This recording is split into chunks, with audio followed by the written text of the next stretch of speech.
दीपू चंद्र दास एक factory worker थे बांग्लादेश में, जिनको नंगा किया गया, उनको मारा गया। जब तक वो मर ना जाए उसके बाद उन्हें अधमरी हालत में जला दिया गया।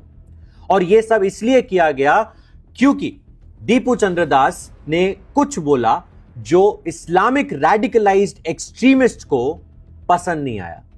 उनके हिसाब से उन्होंने प्रॉफिट मोहम्मद के अगेंस्ट बोला था। अभी तक जो बात सामने आ रही है, उन्होंने ऐसा बोला था कि ऐसा नहीं है कि सिर्फ एक भगवान होते हैं, सबके अपने अपने भगवान होते हैं, आप ऐसे बात मत करिए। यह लाइन अगेंस्ट उन्हें अपने रिलीजन के लगी और उसके बाद उनके साथ यह काम किया गया। अब बात यह है कि अगर उन्होंने कुछ बोला भी होगा तो आप कोर्ट में जाओगे या ऐसे एक्ट करोगे।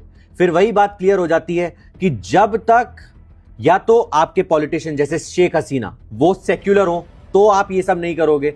आपको अगर अपने जैसा पॉलिटिशियन मिल जाए और उसके बाद आपकी एक जगह पे मेजॉरिटी हो तो उसके बाद आप क्या करते हैं वो सबके सामने है। तो क्या सेक्युलरिज्म खाली तब तक है जब तक आप माइनॉरिटी या सेकंड माइनॉरिटी में है? अब इसके अलावा जो बांग्लादेश में हो रहा है उसके अराउंड काफी सच निकल के आ रहा है। उन्होंने दो मीडिया बिल्डिंग्स को, जो प्रेस की बिल्डिंग्स थी, उन्हें जला के राख कर दिया।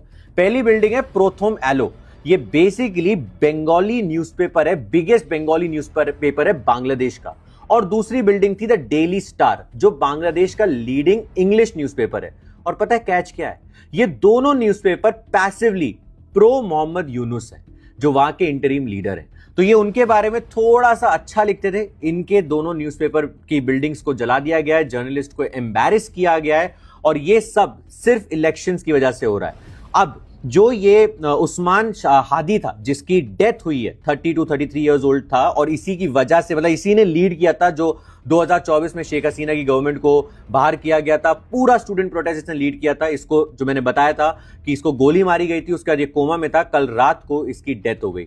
अब उसके बाद से बांग्लादेश में सारे राइट्स शुरू हो गए, और ये सब कुछ सिर्फ और सिर्फ एक एक्सट्रीम रेडिकलाइज एक्सट्रीमिस्ट ग्रुप जैसे उस्मान हादी जैसे, और दूसरा वो भी एक्सट्रीमिस्ट ही, उनको भी इन्हीं लोगों को चाहिए, मोहम्मद यूनुस। ये इनकी लड़ाई है। ये इसमें इंडिया पे नाम लगा रहे हैं बट एक्चुअली खुद में लड़ रहे हैं, क्योंकि ये किसी के सगे नहीं हो सकते जब ये एक दूसरे के सगे नहीं हो सकते, क्योंकि इनको चाहिए वोट बैंक। कौन सी वाली? एक्सट्रीमिस्ट वाली। तो कौन ज्यादा एक्सट्रीमिज्म करेगा उसको वाली वोट बैंक मिलेगी। बट दीपू चंद्र दास को मारना नहीं चाहिए था। ये कौन सा सेक्युलरिज्म है? And I think Indian government should take actions on such things, because Hindu का और कौन सा देश है। जय हिंद, जय भारत।